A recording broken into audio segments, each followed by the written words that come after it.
Setelah Il-guk menerima telepon, ia pun langsung meluncur untuk menangkap Yong-sik atas pembunuhan ayah Dokyong. Chul-hwan tak terima melihat sikap Il-guk dan Eun-bi histeris. Saat di terminal, Tae-jung pun terkejut melihat berita penangkapan Yong-sik di televisi. Polisi melakukan tes DNA, juga menginterogasi Yong-sik persis seperti saat Tae-jung dijebak dulu. Berulang kali Yong-sik bilang bukan dia pelakunya.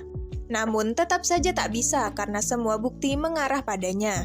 Satu hal yang membuat Yong-sik kepikiran tentang Eun-bi yang sendirian lagi di luar sana. Karena Yong-sik tak mau mengaku, Il-guk pun bilang jika Eun-bi akan ditangkap juga, dan itu membuat Yong-sik marah namun tak berdaya. Sesampainya di Seoul, Tae-jung langsung mencari Eun-bi di toko. Di sana, Tae-jung menemukan CCTV Yohan yang mengawasi mereka. Saat bertemu dengan Eun-bi, Tae-jung bilang jika ia akan segera menemukan solusi. Sementara itu, Yohan akan mengadakan pameran lelang patung anehnya yang ke-100. Saat Tae-jung menelpon Yohan, Yohan bilang ini semua terjadi karena Tae-jung. Tae-jung lalu diarahkan ke sebuah kotak telepon yang di dalamnya ada pilihan untuk membebaskan Yong-sik. Pertama, sebuah cek dan Tae-jung menjadi anak buah Yohan, atau kedua, pisau bukti dan Tae-jung menyerahkan diri. Tae-jung malas bicara dengan Yohan, jadi ia pergi tanpa menyebut pilihannya dan membuat Yohan tantrum. Di malam harinya, Yong-sik kepikiran Eun-bi yang selalu sendirian. Dulu, saat Yong-sik di penjara, Yong-sik mengusir Eun-bi agar tak menemui dia lagi, karena tak ingin membuat sang anak malu, yang akhirnya membuat hubungan mereka renggang. Meski peduli, Eun-bi enggan dekat karena kecewa Yong-sik tak ingin berbagi beban. Keesokannya, Eun-bi pun datang menemui Yong-sik. Eun-bi merasa khawatir, tapi Yong-sik melarangnya cemas. Setelah itu, Yong-sik pun mengaku jika ia yang membunuh ayah Dokyong. Lalu, Chul-hwan datang melihat Yong-sik diinterogasi, dan Il-guk yang merasa senang. Chul-hwan berusaha menjelaskan jika Yong-sik tak bersalah, tapi Il-guk tak peduli. Saat malam hari, Tae-jung datang ke kantor polisi sambil membawa pisau untuk menyerahkan diri. Dan Yong-sik pun dibebaskan. Saat berpapasan dengan Tae-jung, Yong-sik jadi histeris. Di toko, Eun-bi kembali melihat kenangan dengan ayahnya. Lalu saat Yong-sik datang, Eun-bi meluapkan emosinya. Dan tanpa pikir panjang, Eun-bi langsung memeluk Yong-sik. Saat tahu Tae-jung memilih menyerahkan diri, Yohan langsung datang ke kantor polisi. Yohan terus mengoceh, tapi tak digubris oleh Tae-jung. Karena kesal, Yohan pun bilang ke kepala penjara agar menghabisi Tae-jung begitu ia dipindahkan ke penjara. Keesokannya, Chul-hwan datang untuk memindahkan Tae-jung ke penjara. Dalam perjalanan, Chul-hwan meminta rekannya menepi di rest area. Dan saat rekannya pergi ke kamar mandi, dengan cepat Chul-hwan membawa mobilnya pergi. Hingga sampai ke suatu tempat, Chul-hwan membebaskan Tae-jung. Dan Tae-jung masih tak percaya dengan apa yang dilakukan Chul-hwan.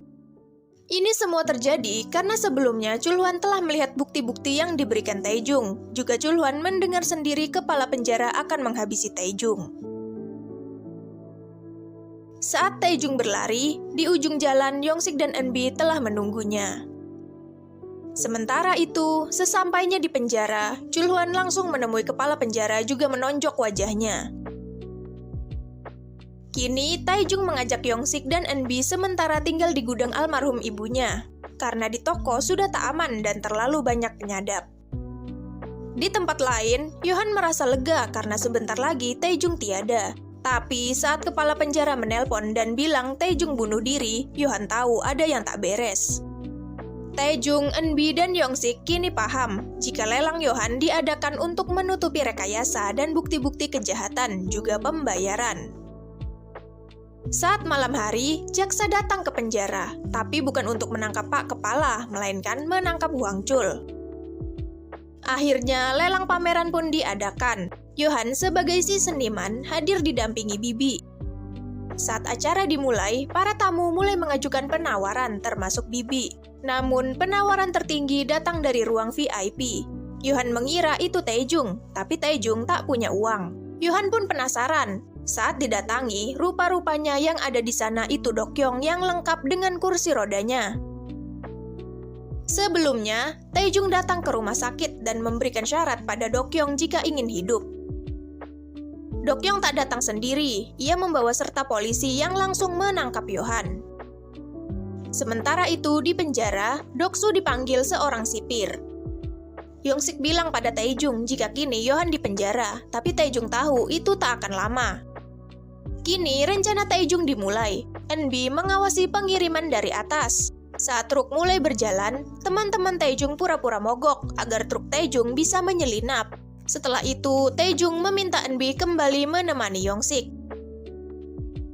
Yohan tenang-tenang saja ditempatkan di sel. Karena tak lama kemudian, Doksu dan anak buahnya datang membantai semua orang yang ada di kantor polisi, termasuk Il-guk. Saat Yohan bebas, Doksu bilang ia hanya ingin menghabisi Taejung. Taejung kini berada di rumah Yohan menyamar sebagai kurir. Sedangkan Yongsik tiba-tiba didatangi Chungri untuk dihabisi. Begitu juga dengan Dokyeong yang dicekik Yohan hingga tewas. Saat Eunbi sampai, Eunbi pun panik melihat Yongsik yang sekarat. Eunbi berusaha melawan, tapi Chungri sangat jago. Hingga satu waktu ada kesempatan, Eunbi menusuk bahu Chungri.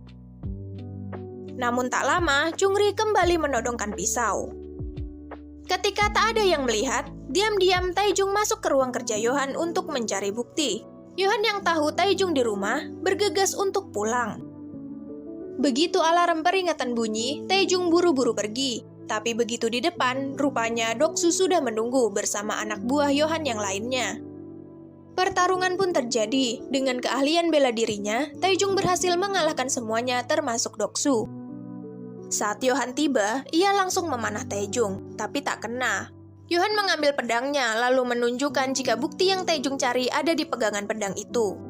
Saat hendak melawan, Chungri datang sambil menyandera Eunbi. Taejung pun mengalah, dan kakinya langsung ditebas pedang oleh Yohan. Sambil kesakitan, Taejung melihat kesempatan dan langsung menyerang. Ia menghabisi Chungri lalu bertarung dengan Yohan. Saat mulai kewalahan, Yohan menyulut emosi Taejung dengan menampilkan cuplikan saat Taejin dibunuh.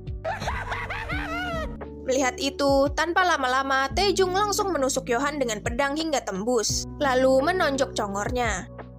Setelah itu, Taejung membakar rumah Yohan, dan Yohan tewas di sana. Kebenaran pun akhirnya terungkap. Yongsik kini dirawat di rumah sakit, sedangkan Taejung menjalani sidang ulang dan dinyatakan tak bersalah. Kini Taejung pun dapat bernapas lega. 6 bulan kemudian, Taejung dibantu teman-teman juga Eunbi dan Yongsik membuka kafe tanaman. Lalu Chulhwan mampir dengan senyuman. Akhirnya, Taejung dapat kembali menjalani hari-hari bahagianya seperti sedia kala bersama orang-orang yang ia sayangi. Namun di akhir, tampak seseorang duduk di ruang kerja Yohan. Nah, itu tadi ending The Manipulate. Makasih buat yang udah nonton dan sampai jumpa.